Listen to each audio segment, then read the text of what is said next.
अल्पसंख्यक कार्य मंत्रालय द्वारा नालंदा विश्वविद्यालय परिसर में आयोजित 2 दिवसीय चिंतन शिविर का शुभारंभ आज विधिवत रूप से किया गया।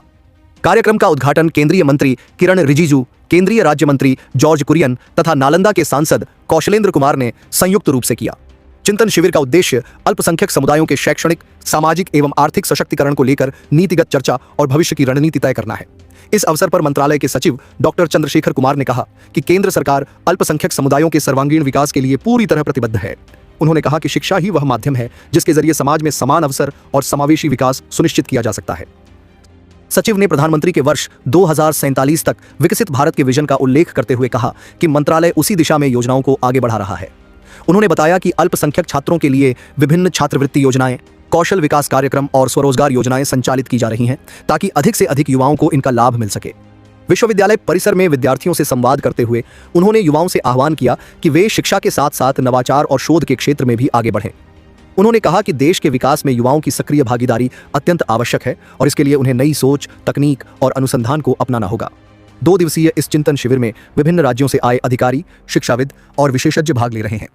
शिविर के दौरान अल्पसंख्यक समुदायों के उत्थान से जुड़े मुद्दों पर गहन मंथन किया जाएगा तथा आगामी कार्य योजना पर चर्चा होगी।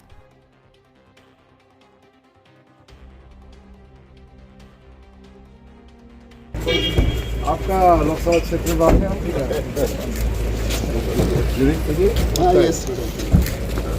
आप कब से है?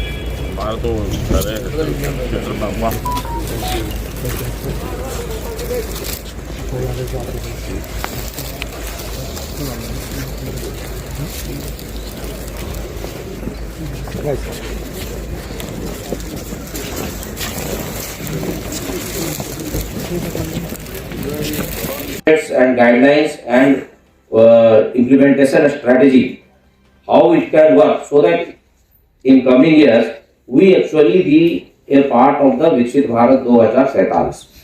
और उसका एक सबसे बड़ा जो विकसित भारत 2047 का मूल मंत्र है, उसका मूल मंत्र ये है जो कि आप बार बार सुनते होंगे प्रधानमंत्री जी के, reform, perform, transform and inform. तो उसमें आज एक सोशल मीडिया का भी जो इन्फॉर्म वाला है उसकी भी एक छोटी सी 4-5 मिनट का उसकी भी प्रेजेंटेशन होगी, क्योंकि आप केवल काम कर रहे हैं और लोगों के साथ अगर आप इंगेज नहीं कर रहे हैं तो फिर आज के ज़माने में फिर वो बहुत ज़्यादा उसका पता नहीं चलता है कि आपने काम तो किया लेकिन लोगों को पता ही नहीं चला। और लोगों को जब तक पता नहीं चलेगा लोग कैसे बताएंगे कि वो कार्यक्रम ठीक चल रहा है कि नहीं चल रहा है। And how do the people give the feedback कि what are the problems in the your implementation and how it can improve. So that is another thing, you have to also involve the people for whom the whole program is there. So we are not working for ourselves, we are not here for ourselves, we are basically here for the people. So whatever we are working, it has not to only seen by the people, it has to be also understood by the people, it has to be participated by the people, and it has to be, they are the equal partners. इसलिए दूसरा मूल मंत्र जो है विकसित भारत का वो है पब्लिक प्राइवेट कम्युनिटी पार्टनरशिप। उसमें लोगों की भी बहुत साझेदारी की जरूरत है। उसका ये मतलब नहीं है कि हम कुछ काम कर ले, कुछ बोर्ड टांग दे, QR कोड से बता दे भाई यहाँ पे काम हुआ, ये 2 लाख का बजट था, इसमें लेबर कंपोनेंट ये है, बस हो गया काम, है ना? वो नहीं है। At every stage actually we have to seek the feedback of people। And अगर हमको लगता है कि लोग जो फीडबैक आ रही है और उसमें हमारे कुछ गाइडलाइंस में, स्कीम्स में और इम्प्लीमेंटेशन स्ट्रेटेजी में कुछ कमी है तो हमको गाइडलाइन चेंज करनी है। ऐसा नहीं कि गाइडलाइन कुछ वेदों में लिखा है वो कभी चेंज नहीं होगी।